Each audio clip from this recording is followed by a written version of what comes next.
The Sunday brunch at Riverside Bistro had been Amanda's idea. She'd texted the family group chat 3 days ago with her typical enthusiasm, major wedding updates. Brunch Sunday 11 a.m. Everyone must be there. I'd almost declined. Sundays were my only true day off from managing my property portfolio and the tech consulting firm I'd built over the past 6 years. But Amanda was my sister, and despite everything, I wanted to support her wedding planning. The bistro overlooked the marina, boats bobbing gently in their slips. Our family had claimed the large corner table with the best water view. Dad sat at the head, reading the financial section. Mom was already on her second mimosa, her phone in hand, scrolling through what I assumed were wedding Pinterest boards. My older brother Marcus occupied the other end, checking his email between bites of Eggs Benedict. Amanda sat beside Mom, her wedding binder, a 3-inch thick monstrosity of tabbed sections and color-coded sticky notes, spread across half the table. At 28, she was marrying Derek Fontaine, whose family owned a chain of car dealerships across the state. The wedding had become Mom's obsession almost more than Amanda's. "Sarah, you're here," Amanda beamed when I arrived. "I was worried you'd bail like you always do for family stuff." "Wouldn't miss it," I said, settling into the chair across from her.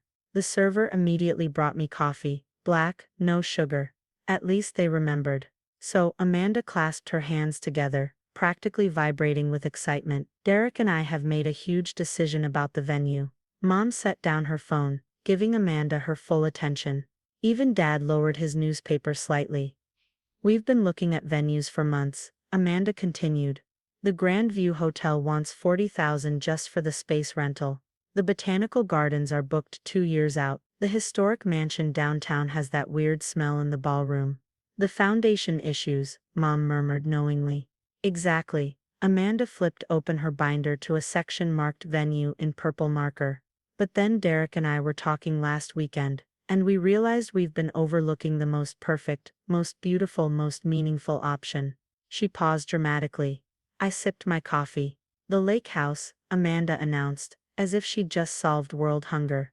"It's absolutely perfect. We can have the ceremony on the back lawn overlooking the water. Cocktail hour on the dock. Reception in that huge open area between the house and the guest cottage." "Sarah, you remember how gorgeous it is during summer sunset, right?" I did remember. I remembered every detail of the property at 847 Lakeshore Drive. The sprawling main house with its wall of windows facing the water. The wraparound porch with hand-carved railings. The private dock extending 60 feet into the lake. The guest cottage that could sleep 8. The manicured 2 acres of lawn and gardens. The stone fire pit area. The boathouse, I remembered because I'd closed on the property 4 years ago for $1.3 million, paid in full through my LLC. "It's family property," Mom added, reaching over to squeeze Amanda's hand. "Your grandmother and grandfather spent every summer there when we were growing up. It's absolutely the right choice." "Exactly." Amanda was nearly bouncing in her seat now. "And it's free. Do you know what we can do with the $40,000 we'd have spent on venue rental? The photographer package Derek wants is $12,000. We can upgrade the florals, get the premium band, do the champagne wall I've been dreaming about." "When's the date again?" Marcus asked, not looking up from his phone. "June 14th, Amanda said. 5 weeks from yesterday. I know it's soon, but Derek's grandparents are both in poor health, and we really want them there. Plus the lake house is perfect in mid-June. Not too hot yet, but warm enough for an outdoor evening event." 5 weeks, Dad finally folded his newspaper. "That's aggressive for planning. That's why we needed to lock down the venue immediately," Mom said. She pulled up something on her phone. "I've already been in contact with Prime Event Rentals. They can do the tent, tables, chairs, linens, everything. I'm meeting with them Tuesday to go over the quote." "Wait, what tent?" I asked. "The reception tent, obviously," Amanda said, flipping to another tab section. "We're thinking clear top so guests can see the stars. 40 feet by 80 feet should accommodate 300 people comfortably, with room for the dance floor and band stage. 300 people, on my lawn. And I'm ordering the dock furniture tomorrow," Mom continued, swiping through her phone. "Those lovely teak loungers with the cream cushions, maybe 10 or 12 of them. For the cocktail hour, so people can relax by the water. They'll look beautiful in the photos. Dock furniture, I repeated. Don't worry, it's an investment, Mom assured me. They're high-quality pieces. They'll last for years at the lake house. The server arrived with our food orders. Amanda had ordered the smoked salmon avocado toast. Mom had her usual Greek yogurt parfait. I'd requested the vegetable omelet, though my appetite was rapidly disappearing. So the timeline, Amanda said, pulling out yet another spreadsheet from her binder. Invitations went out last week. We're at about 200 confirmed RSVPs already.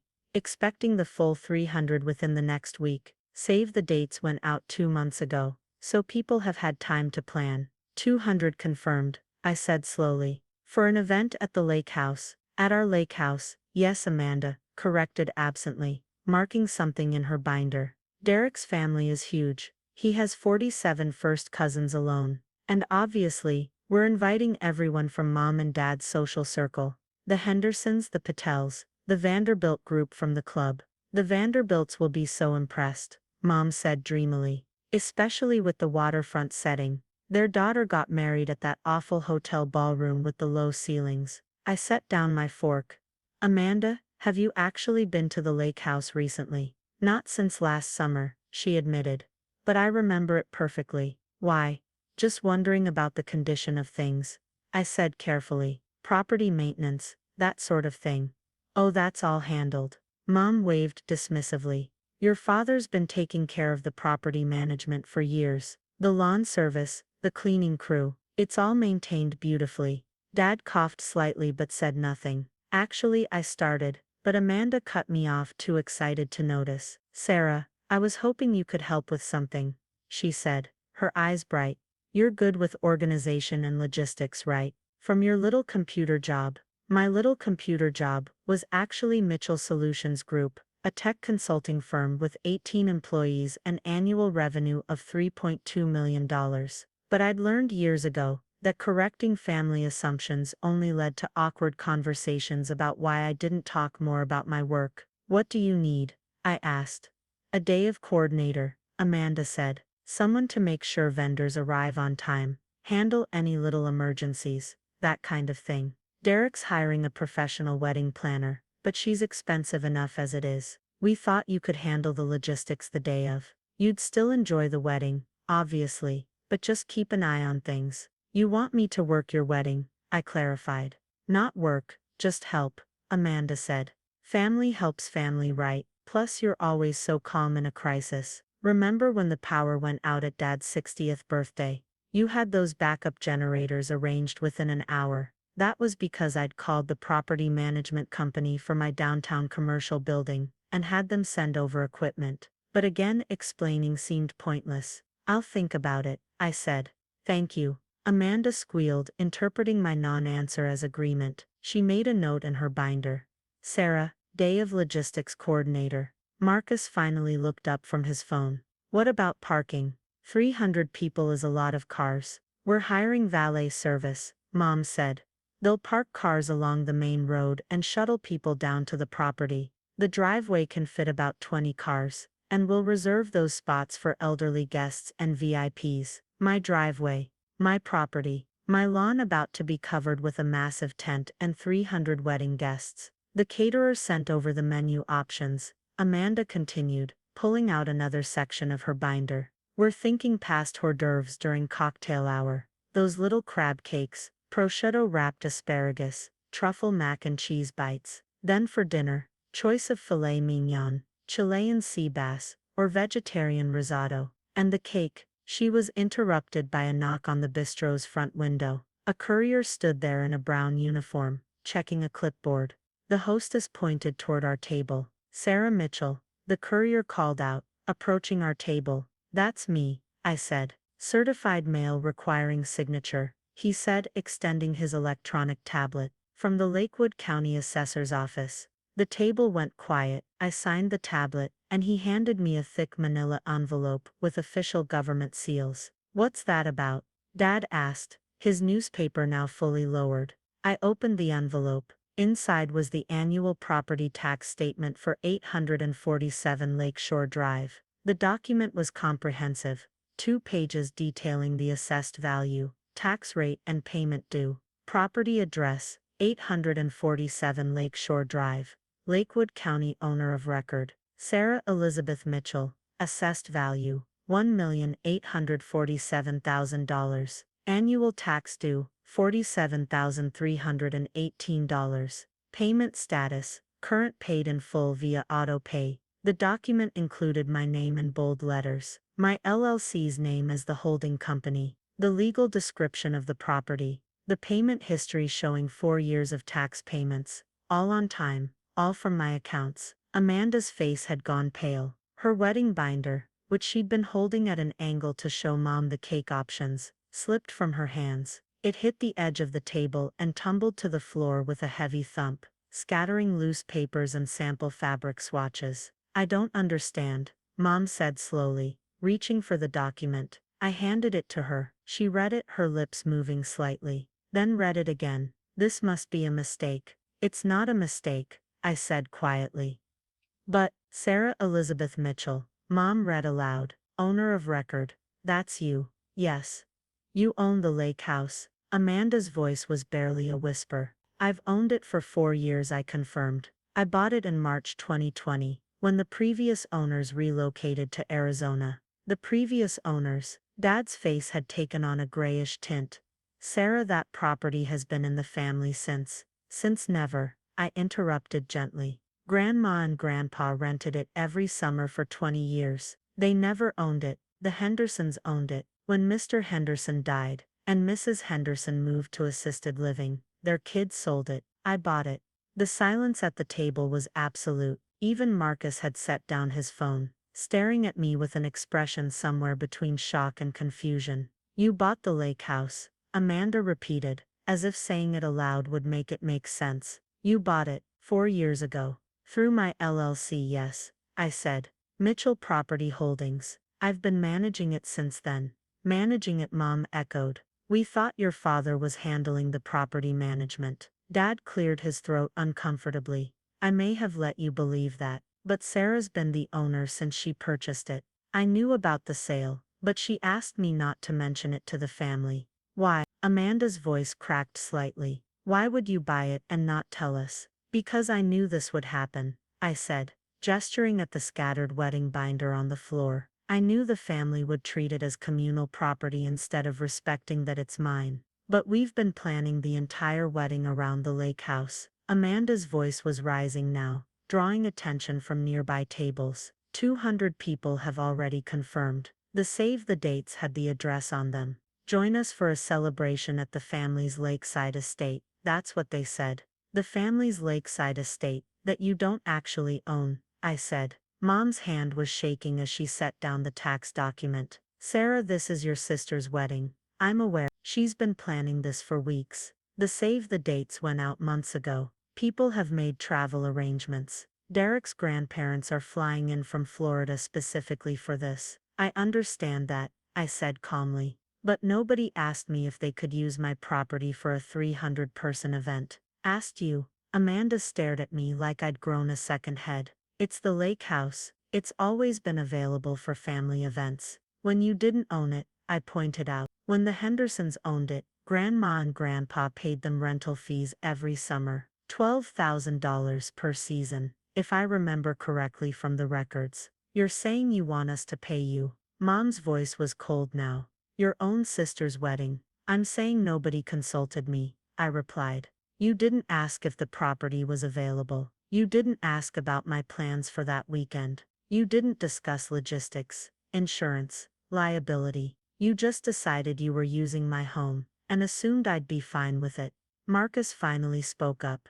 To be fair, Sarah, you never told anyone you owned it. How were we supposed to know? To ask permission? You could have asked who owned it before printing save the dates with the address, I said. You could have verified access before confirming a venue with 300 guests. You could have checked property records, which are public information. Property records, Amanda said faintly. She was still staring at the tax bill on the table. $47,000. In property tax. How do you afford that? I own 17 properties across the state, I said.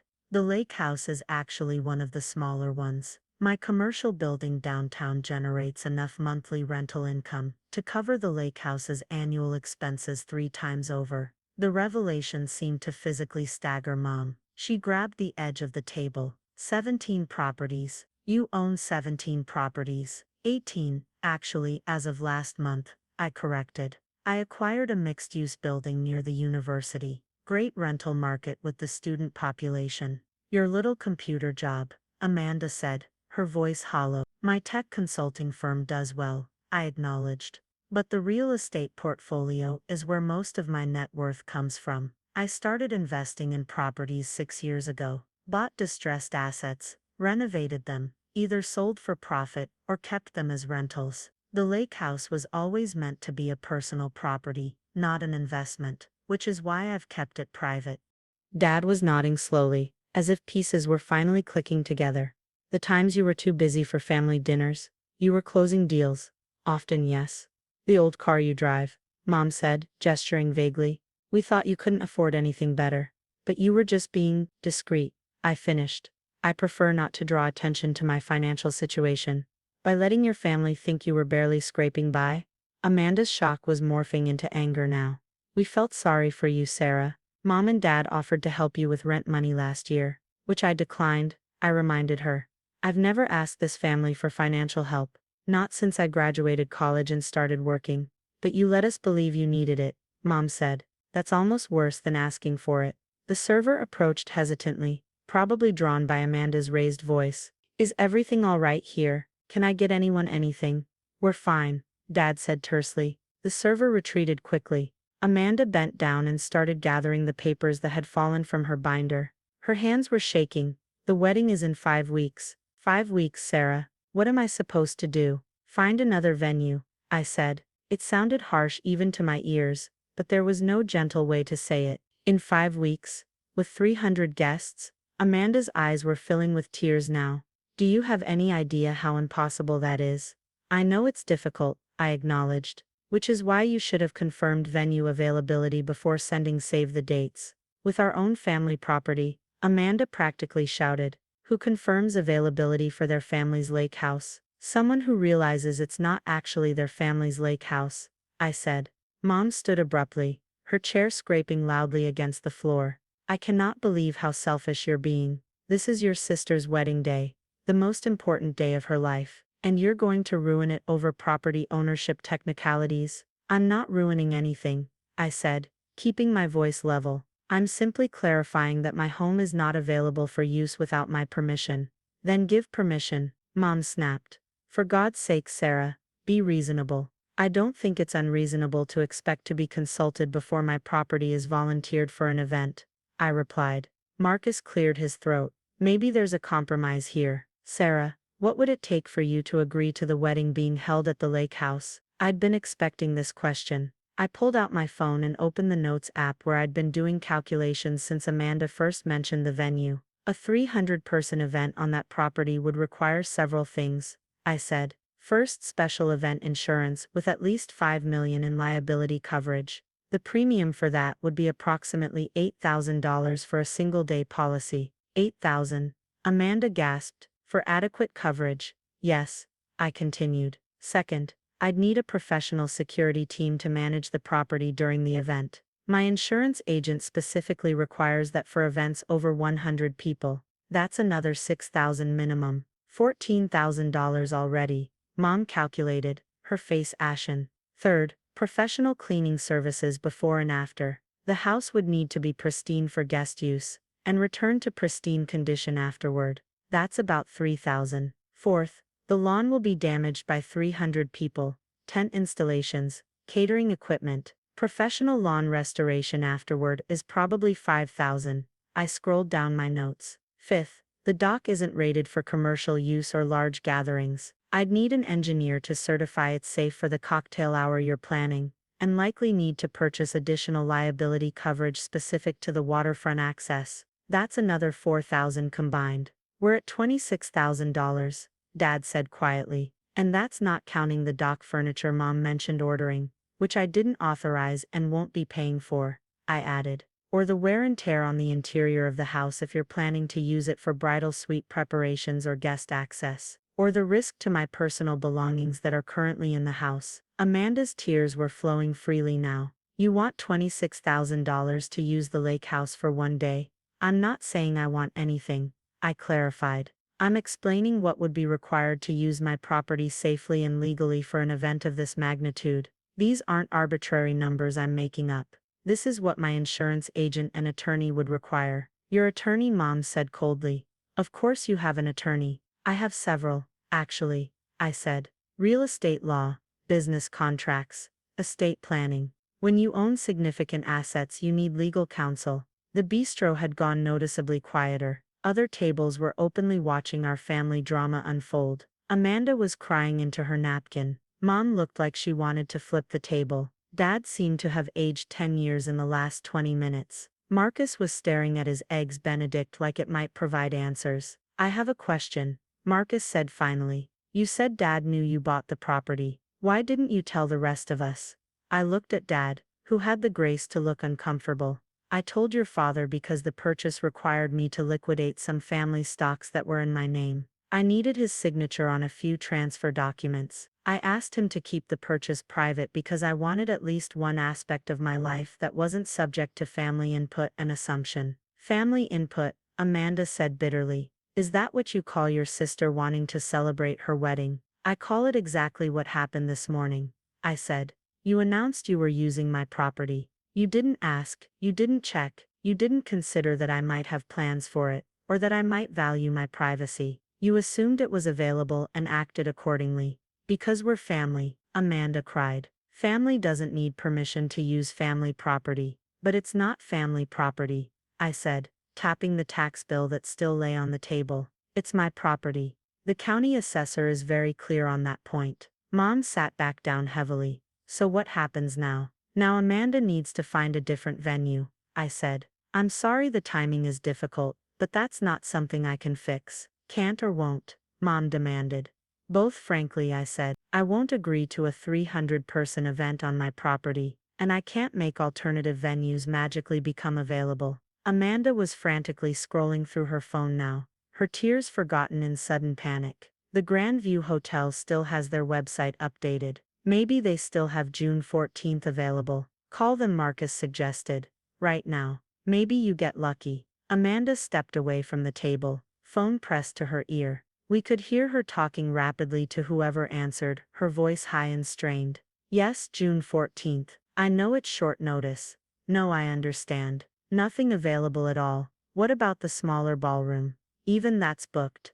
I see. Thank you anyway. She returned to the table, her face completely drained of color. They're fully booked for the entire summer. They said June is peak wedding season and most venues book out a year in advance. Try the Botanical Gardens, Mom urged. They told me 2 years when I called them in January, Amanda said, but she was dialing anyway. This time the conversation was even shorter. She hung up without saying goodbye. What about hotels outside the city? Marcus suggested. You could have shuttle buses bring people in. Derek's grandparents can't travel that far, Amanda said. It was already going to be difficult for them to get here. We specifically chose a local venue so they wouldn't have to travel more than they absolutely had to. She looked at me, and for the first time there was something other than anger in her eyes. It was desperation. Sarah, please. I'm begging you. I know we should have asked first. I know we made assumptions. You're right about all of it, but please don't let a mistake ruin my entire wedding.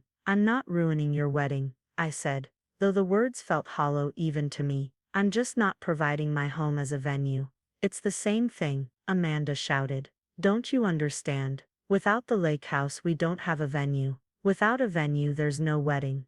Derek's grandparents are in their 90s. His grandmother just had a stroke. This might be their last chance to see him get married. And you're going to take that away because of property taxes and insurance policies. The entire restaurant was definitely watching now. I could feel the weight of their judgment. Here I was, the wealthy property owner, refusing to help her sister's wedding. On paper it looked monstrous. What if we meet your requirements? Dad said suddenly. The insurance, the security, the cleaning. What if we agree to cover all the costs you outlined? $26,000.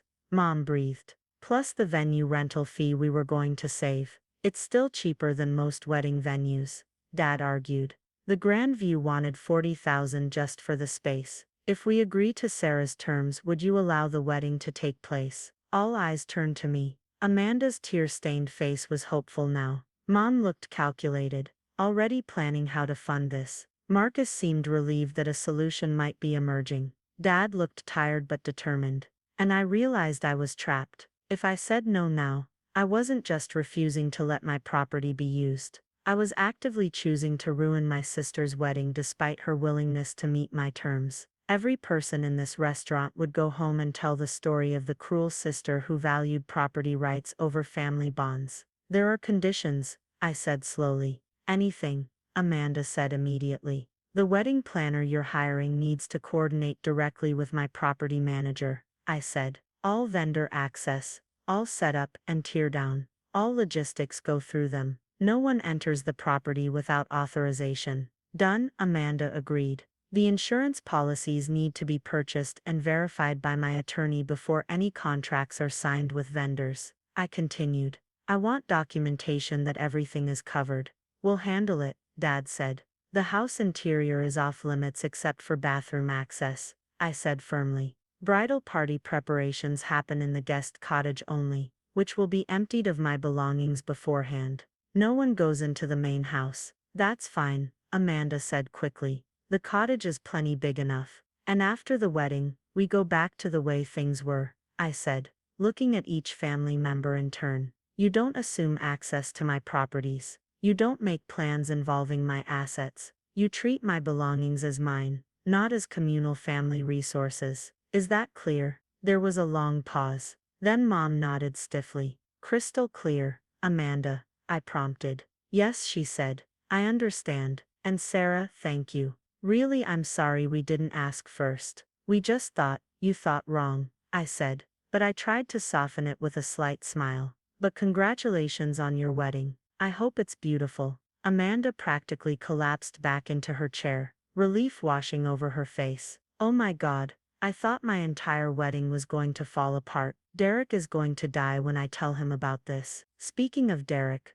Marcus said, does he know the lake house isn't actually family property? Amanda's face flushed. I mean, I may have told him it was ours. Kind of, in the sense that we've always used it. You might want to clarify that, I suggested dryly. Before he finds out from the property records on the insurance paperwork. Right? Yeah, I'll tell him, Amanda said, though she looked distinctly uncomfortable about that conversation. Mom was already back on her phone, probably calculating how to redistribute the wedding budget to cover the additional costs. Dad was reading through the tax bill again, studying it like it might reveal secrets about my finances. The server approached cautiously. Can I get anyone dessert? Coffee, just the check, Dad said. And make it one bill. I'm paying. We sat in awkward silence while the server processed the payment. Amanda was reorganizing her binder, making notes about what needed to happen next. Marcus had returned to his phone.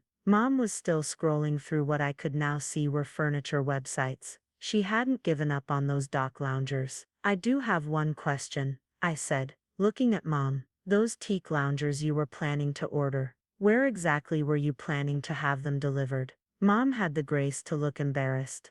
I may have already given them the lake house address. Cancel that order, I said firmly. If you want dock furniture for the wedding, rent it through the event company. It gets delivered the morning of the wedding, and picked up the next day. Nothing gets permanently added to my property without my explicit approval. Fine, Mom said tightly. I'll cancel it. The check arrived. Dad paid without looking at the total. We gathered our belongings in silence. Amanda clutched her binder to her chest like a life preserver. As we filed out of the bistro, I could feel the stares from other diners. I imagined the conversations they'd have later. Can you believe that woman? Her own sister's wedding. But none of them knew the full story. They hadn't seen the years of family assumptions, the constant boundary violations, the way my privacy and autonomy had been slowly eroded. In the parking lot, Amanda approached me hesitantly. Sarah, thank you. Really, I know I messed up.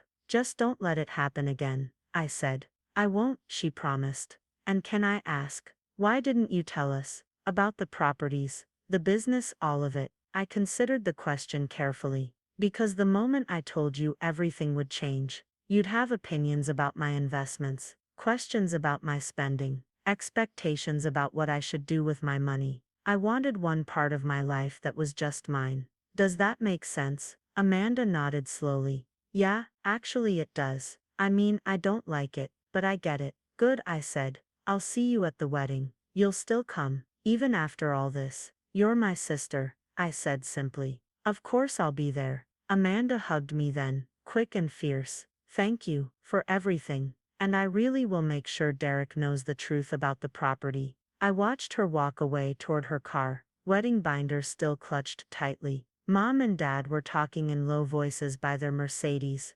probably already strategizing about the conversation they'd have with me later. Marcus gave me a wave before climbing into his Tesla. I sat in my own car, a 7-year-old Honda Civic that I'd paid off years ago and never bothered replacing, and pulled out my phone. My property manager had already texted, saw the county tax statement went out today. Everything okay? I typed back. Family found out about the lake house. Wedding venue situation. I'll call you Monday to coordinate details. 3 dots appeared immediately. Oh boy, good luck with that. Thanks. I'll need it. I drove home to my actual residence, a modest 2-bedroom condo in a quiet neighborhood. Not the penthouse some might expect given my portfolio. Not the mansion or the estate, just a simple, comfortable home that suited my needs perfectly. The lake house was beautiful, there was no denying that, but it had never been about the property itself. It had been about having something that was mine,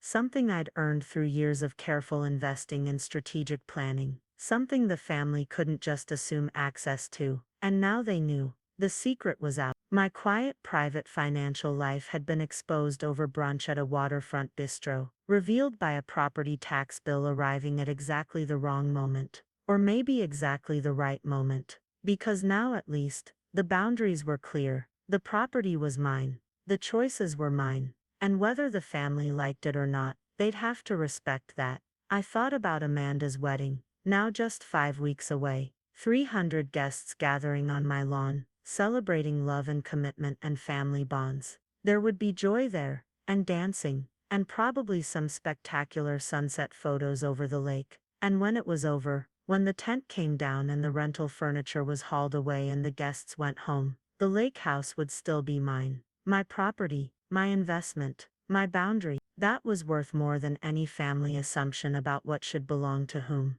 My phone buzzed with a text from Amanda.